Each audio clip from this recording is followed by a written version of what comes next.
The Marquette Area Public School District has a $28 million budget. In our series this week, What's the Deal?, we've already brought you both sides as to why the district and the teachers union have not been able to settle on a contract.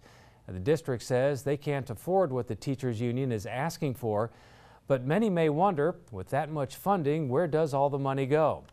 TV6's Jennifer Perez has been looking into that question and joins us now with more. Well, Greg, the district does have a $28 million budget, but they've already projected for this upcoming school year their expenses at more than $29 million. So I took a look at where that money comes from and how it's being spent. A district's funding is based on student enrollment. So the more students, the more money. $7,076 per pupil. That continued into 14-15 with an additional $175 per pupil for a total of $7,251. Of that amount, $3,000 comes from local sources, our taxpayers. MAPS receives $15.8 million in state revenue. The state finances this from state taxes and other sources. 44% comes from the state sales tax, 16% from income tax. Federal funds covers 14%. The state education tax covers 11%, and 6% comes from the lottery.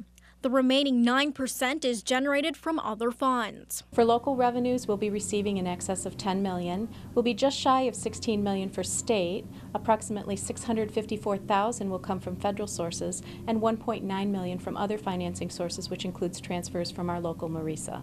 Funding is mostly split between two categories: instruction and supporting services.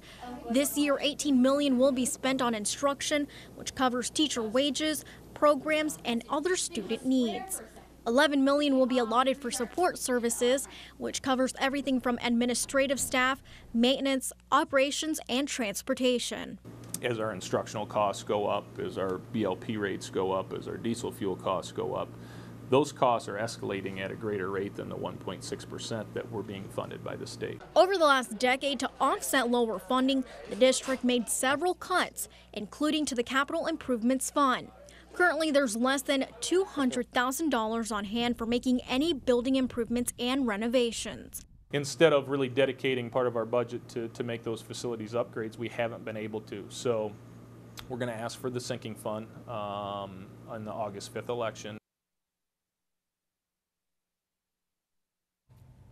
Marquette isn't the only district who's had to make some cuts. Because of lower funding, it's an issue many districts are facing across the state. If it can happen to Marquette schools, can it happen to other districts? And that's what we'll be looking at tomorrow in Part 4. Greg? It does seem like funding is tight for a number of school districts. That is very true, yeah. All right. Thanks, Jennifer.